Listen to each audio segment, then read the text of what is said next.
पाकिस्तान के लिए nightmare scenario बनी पीस टॉक।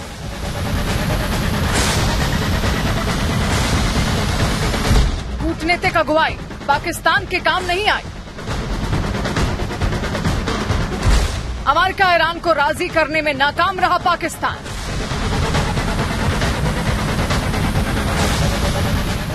पाकिस्तान के लिए ये मौका ऐतिहासिक था। पाकिस्तान दुल्हन की तरह सजाया गया था। पलक पावड़े बिछाकर अमेरिका और ईरान के डेलीगेशन का स्वागत किया गया था।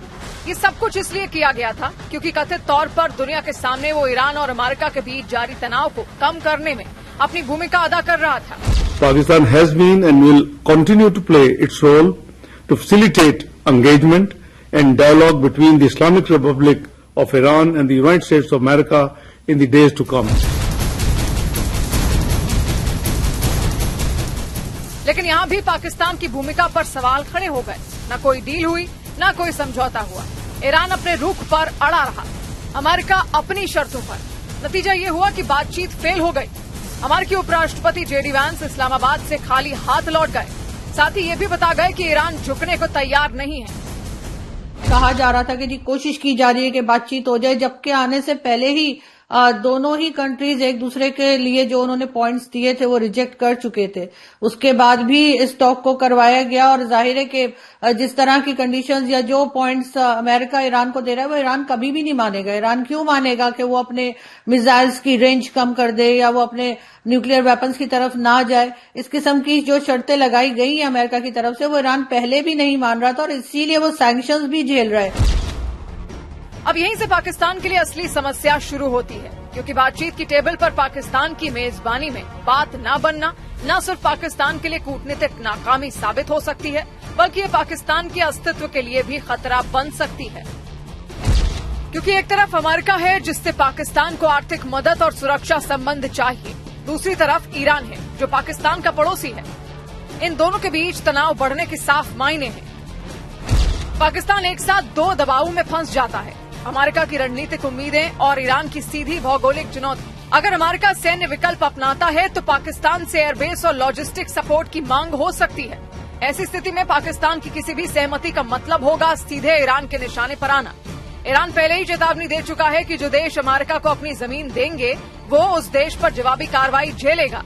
करीब 900 किलोमीटर लंबी सीमा पर तनाव बढ़ सकता है जो हॉट जोन में बदल जाएगा।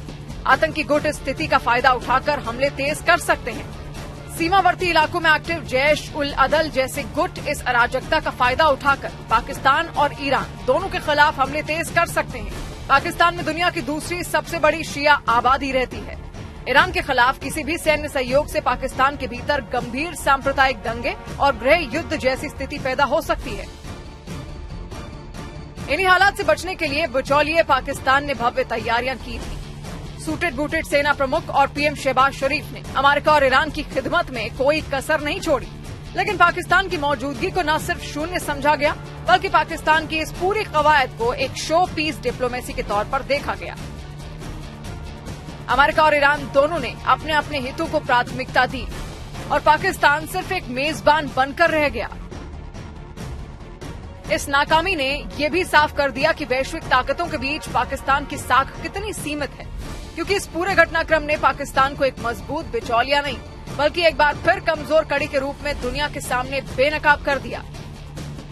इस वक्त पाकिस्तान यकीनन एक नई मुश्किल में फंसता दिखाई दे रहा है, क्योंकि अगर सऊदी अरेबिया पे अटैक होता है और जो उन्होंने एग्रीमेंट कर रखा है सऊदीया से, तो इनको तो जाना पड़ेगा, ये इनकार नहीं कर सकते। और ऐसे में क्या यहाँ पर अमेरिकन को भी जगह दी जाएगी? क्योंकि मेरा ख्याल है ये बेवकूफी पाकिस्तान को नहीं करनी चाहिए। अगर ऐसा हुआ तो डेफिनेटली ईरान के साथ ताल्लुकात हमारे खराब हो जाएंगे और हम नई मुश्किल में फंस जाएंगे। लेकिन जो बात आज हुई है, ये यहाँ पर कई लोग इस बात को काफी अरसे से कह रहे थे कि इसका कोई रिजल्ट नहीं निकलना, और वही हुआ।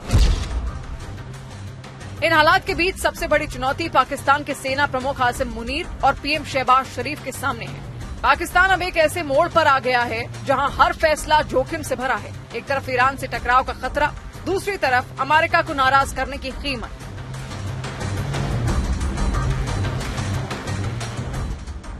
हालात करो या मरो जैसे बन चुके हैं, क्योंकि अगर पाकिस्तान अमेरिका का साथ देता है तो ईरान से सीधी दुश्मनी तय है, और अगर दूरी बनाता है तो अमेरिका से रिश्ते और आर्थिक सहारा खतरे में पड़ सकता है। ऊपर से अरब के साथ स्ट्रैटेजिक डिफेंस एग्रीमेंट ने नई टेंशन खड़ी कर दी है। रिपोर्ट्स के मुताबिक पाकिस्तानी फाइटर जेट्स और सैनिक सऊदी भेजे जा चुके हैं। यानी अगर क्षेत्र में जंग भड़कती है तो पाकिस्तान सिर्फ दर्शक नहीं रहेगा, बल्कि एक मोहरा बनकर सीधे मैदान में उतर सकता है।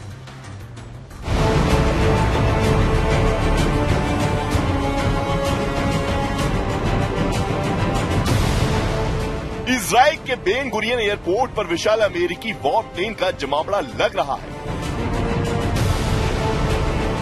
इस्लामाबाद के पीस पॉइंट से शांति की प्रस्तावना लिखने वाले पोस्टर हटाए जा रहे हैं। हालांकि सुरक्षा व्यवस्था अभी भी हाई अलर्ट पर बनी हुई है। संवेदनशील इलाकों में अतिरिक्त फोर्स तैनात कर दी गई है। एयरबेस और बॉर्डर क्षेत्रों की निगरानी तेज कर दी गई है। किसी भी अप्रत्याशित स्थिति से निपटने के लिए पाकिस्तान अलर्ट मोड पर है। खुद अमेरिका के राष्ट्रपति डोनाल्ड ट्रंप मियामी में यूएफसी फाइट का मजा ले रहे थे, ठीक उस वक्त जब ईरान और अमेरिका के बीच इस्लामाबाद में चल रही बातचीत बेनतीजा खत्म हुई। इस दौरान ट्रंप के साथ विदेश मंत्री मार्को रूबियो भी मौजूद थे।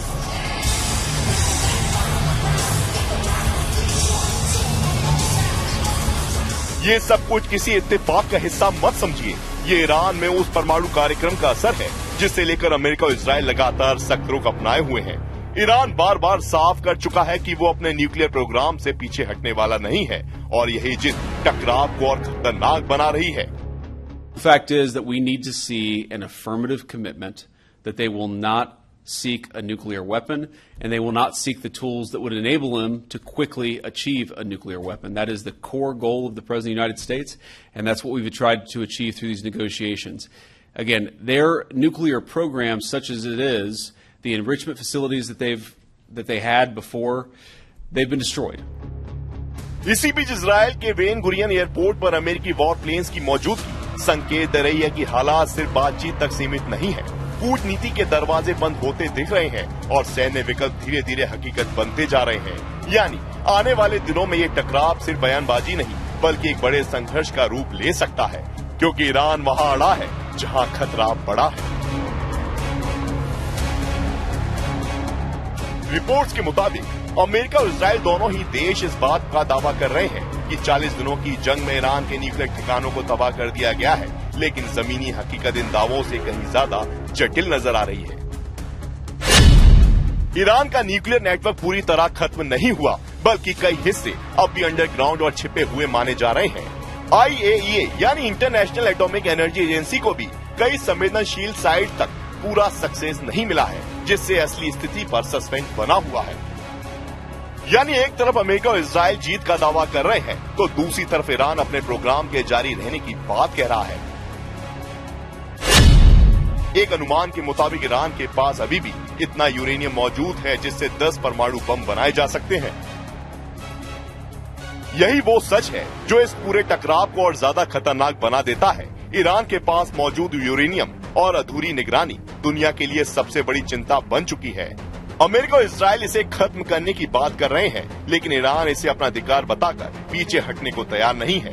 यानी एक तरफ परमाणु क्षमता, दूसरी तरफ सैन्य तैयारी और बीच में फेल होती कूटनीति। ये समीकरण साफ इशारा कर रहा है कि आने वाला वक्त सिर्फ तनाव नहीं बल्कि एक बड़े टकराव की ओर बढ़ सकता है। और अगर ये टकराव भड़का तो इसका असर सिर्फ इस क्षेत्र तक सीमित नहीं रहेगा बल्कि पूरी दुनिया इसकी चपेट में आ सकती है। 21 घंटे में वार्ता फेल, 48 घंटे में ईरान पर हमला। ईरान के खिलाफ अमेरिका और इजराइल का टारगेट मैट्रिक्स प्लान एक्टिव हो चुका है। खुफिया रिपोर्ट के मुताबिक अमेरिका और इजराइल ने ईरान के 400 से 600 ठिकानों की एक व्यापक सूची तैयार की है। इसे 3 श्रेणियों में बांटा गया है। इसमें 80 से 120 ऐसे ठिकाने हैं जिन्हें युद्ध के पहले 6 घंटे में ही नष्ट करने की योजना है। इनमें mobile missile launcher, drone command centre और वायु रक्षा प्रणालियां जैसे S-300, S-400 भी शामिल हैं। दूसरा है आर्थिक और ऊर्जा लक्ष्य, खार्ग द्वीप और बंदर अब्बास जैसे बंदरगाह पर हमले। रिपोर्ट के मुताबिक इजराइल का मानना है कि ईरान की तेल अर्थव्यवस्था को ठप करने से ही उसकी युद्ध क्षमता खत्म होगी।